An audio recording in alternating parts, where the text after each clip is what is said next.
Lee, Present. Millet Jid, Robert Kang, Yup. Johan Wu. Absent ba siya? Hindi, sir. Nandito ako. Present. Present. Dapat sasagot ka kaagad. Tinaboko niyo ako. Hector Joe, Present. George Sol. Nandito po ako. Ang tamang sagot, 96. The brace is one of the legs of a right triangle. The side measuring 104 inches is actually the hypotenuse. Don't be distracted by the orientation of the triangle. Always look at the right angle. And, Good morning, sir. Hindi, ngayon ko lang nakita. class, eyes on the board, please. Gaya ng sinabi ko, always look for the right angle. Locate the hypotenuse and determine which sides are the legs. Then solve for B, the second leg. A squared plus B squared equals C squared. Substitute.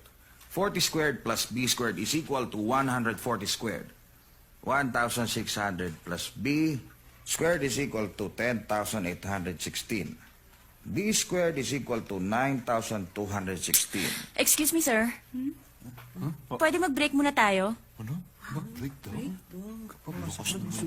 Okay, let's take a break. 5 minutes, guys.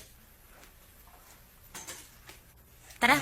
Pare, huwag ka muna umalis. Saan tayo pupunta? Hindi pa tapos ang klase ko. Ang ganda ng chick.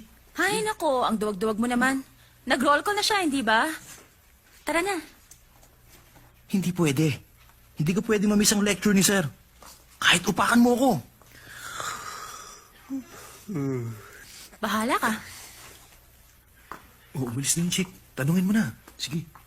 Pare, sino? Maganda pala, ha? Kung pangit ang ugali ng babae, walang kwenta ang ganda niya. Kahit na sa ugali mo, gano'n ang maganda o. Di mamipira mo ang gano'n kasi babae, no? Sige na. Sino si Johan Wu? Sir. Ako po yan, sir. Your excuse. Hindi kita mamarkahang absent. You may go. Ha? Pwede ka nang umalis. Bakit po? Girlfriend mo yung dumating kanina, hindi ba? Sige na, puntahan mo na siya. Chick boy, ah. Thank you, sir. Naku. Swerte mo, Ako, ah. Sandali. Johan. Ha? Huwag ka matakot. Mapapalaki mo yun ng maayos. Effective nga. Teka, ano yung sinabi mo kay sir kanina? Wala lang. Ang sabi ko, buntis ako at ikaw ang ama. Bakit? Sir! Sir!